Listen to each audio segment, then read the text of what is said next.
What's up everyone, Kinetic here. Today we are going to be comparing some of the powers seen and displayed by Sun Wukong in the book American Born Chinese and in the video game Black Myth Wukong, which is coincidentally my favorite video game of 2025 and of the last few years. We are also going to be looking at the identity of both of those two characters, at least the way that I see them, and seeing where they have similarities and differences. Let's go ahead and hop right into it, comparing first the powers shown by both of them. Starting things off with Spellbinder, a move that only lets you use martial arts. So Spellbinder enhances attack. On page 10, it references the 4 major heavenly disciplines that he learns, the prerequisites to immortality. 1 and 2 are Fist-like Lightning and Thunder's Foot, respectively. So Spellbinder sort of fills that role in this game. It takes away all your magic and your ability to transform your vessels and your spirit skills, pretty much everything, and just makes you solely rely on martial arts prowess. In exchange, gives you an attack bonus. In American Born Chinese, Sun Wukong learns these two things. They're both disciplines that he learns. In this, Spellbinder actually acts as a spell. Going back to the disciplines that he learns, in pages 10 and 11, he mentions Discipline 3 is Senses of the Great Sage. One of the key parts of Black Myth Wukong is that you collect the senses of the Great Sage, the first one being his craving eyes, which is his true sight that we see in the book. And you collect his ears, his nose, his tongue, and his body, upon lastly collecting his freed mind. The 4th discipline that he talks about learning is Cloud as Steed. This is shown in the game, unfortunately, pretty much only twice. In chapter 6, you're able to use it as a mount to get around because the chapter 6 map is quite large, and it's also shown in the game's intro where you get off your rock, do some aura farming,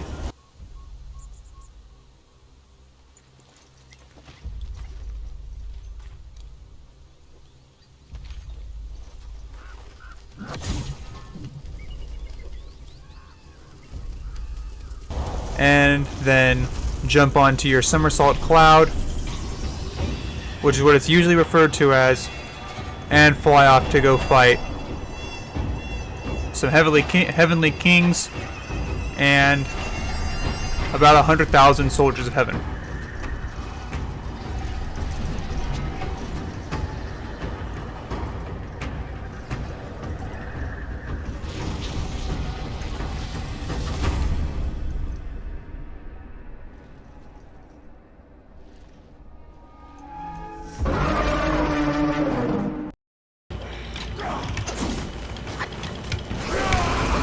Can you stop yelling at me?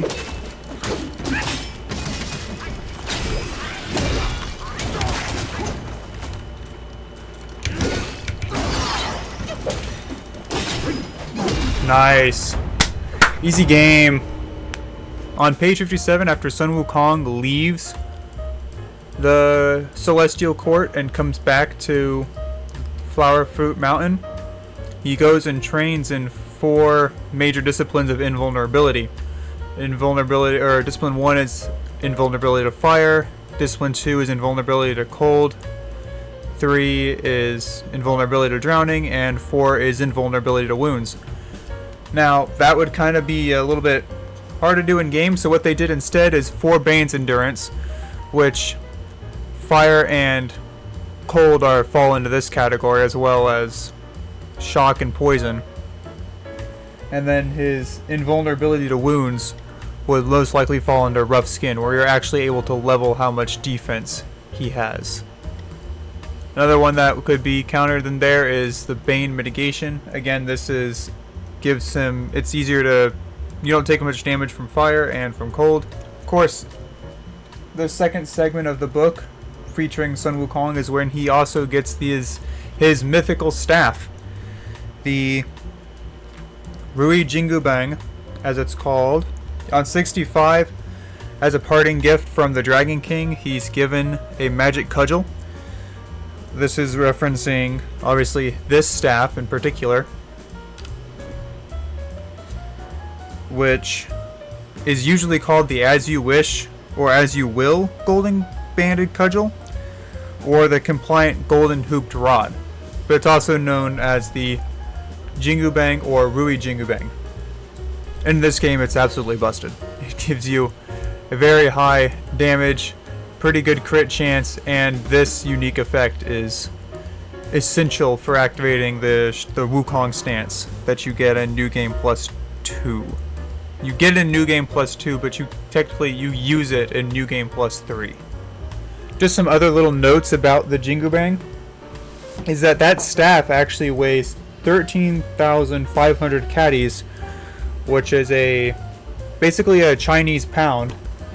But in freedom units, that's around 17,560 pounds, or 7,965 kilograms for the Europeans who don't use freedom units. So when he's swinging that staff around, his Jingu Bang, he's basically swinging around a truck. And then some. So getting hit by it would definitely not be a very fun time. And he's able to swing it around like nothing. Also featured in the second segment with him is the Pluck of Many, where he's able to make duplicates of his hair, and transformations. In this game, transformations are handled a little bit special. There's obviously the actual transformation where you transform into someone else and use their abilities, but you also have vessel or spirit skills rather that let you use one or two abilities from the defeated enemy that you got the vessel or the spirit skill from, which can let you do some pretty cool things in this game. For example, turning into a elemental shooting frog or a earth wolf and do a bunch of damage.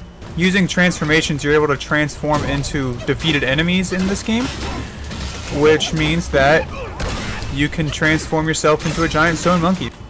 You get another drink. Oh, one little thing to note is that the wine that you see in the first segment of Sun Wukong in American-born Chinese, wine in this game is actually how you replenish health. Oh my goodness. Chin check. Boom!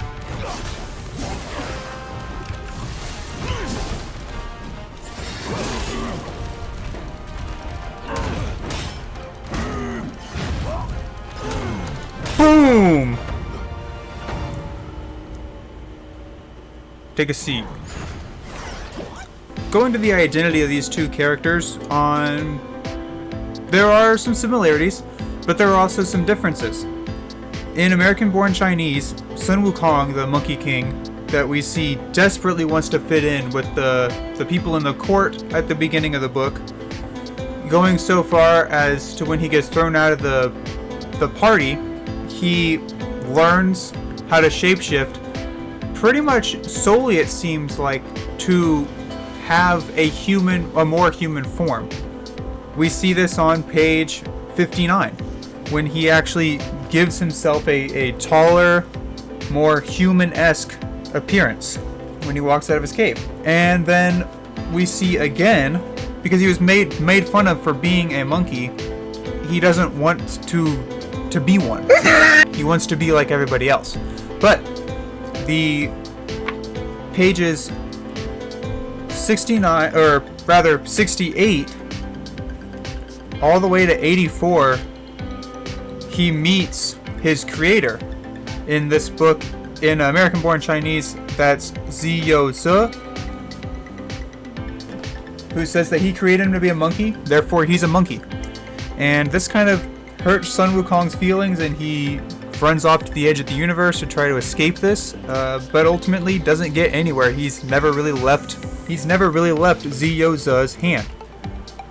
This is obviously mirrored in the actual Journey to the West whenever he flies off makes a bet with the Buddha that if he can leave the palm of Buddha's hand, then he basically becomes the new Jade Emperor. So he goes off to the edge of the universe and signs his name on these gold pillars that are these pillars that he thinks are holding up the sky, and then pees on one of them.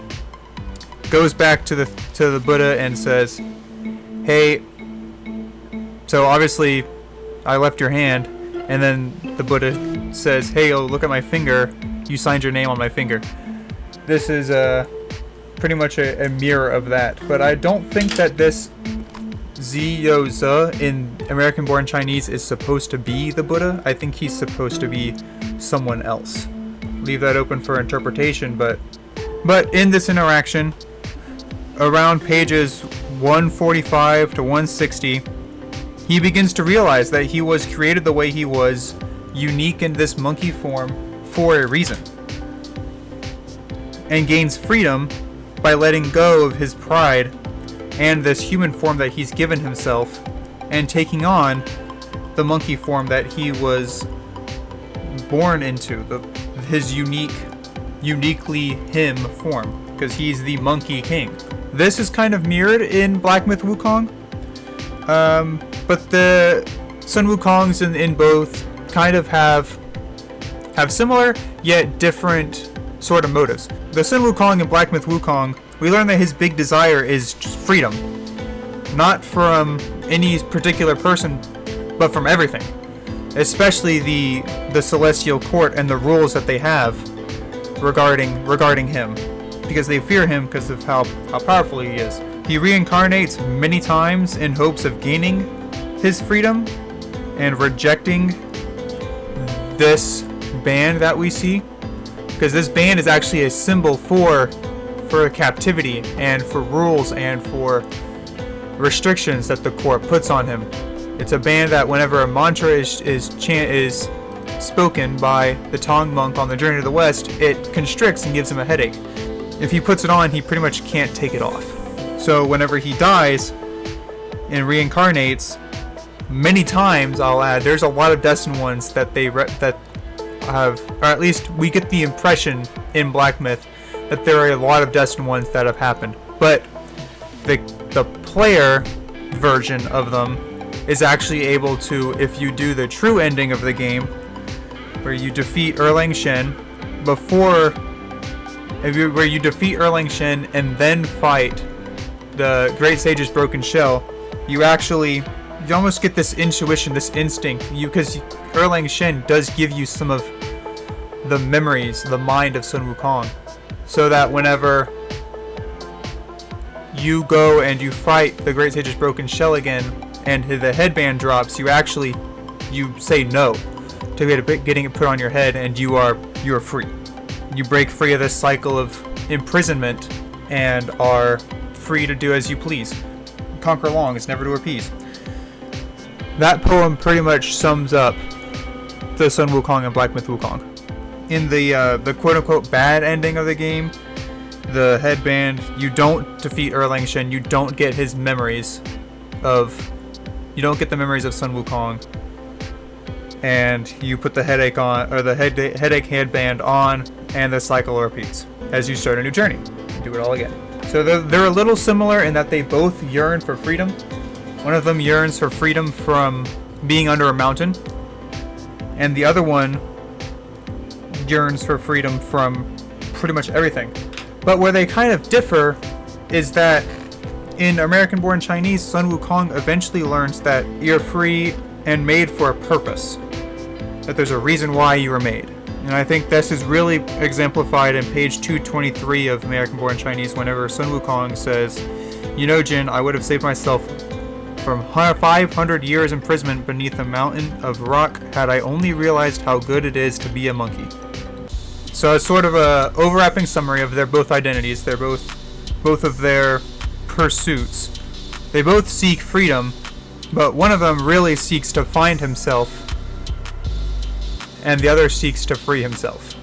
If you enjoyed this video, a like and subscribe would obviously be appreciated, and I hope that you have a fantastic rest of your day. And as always, Kinetic out.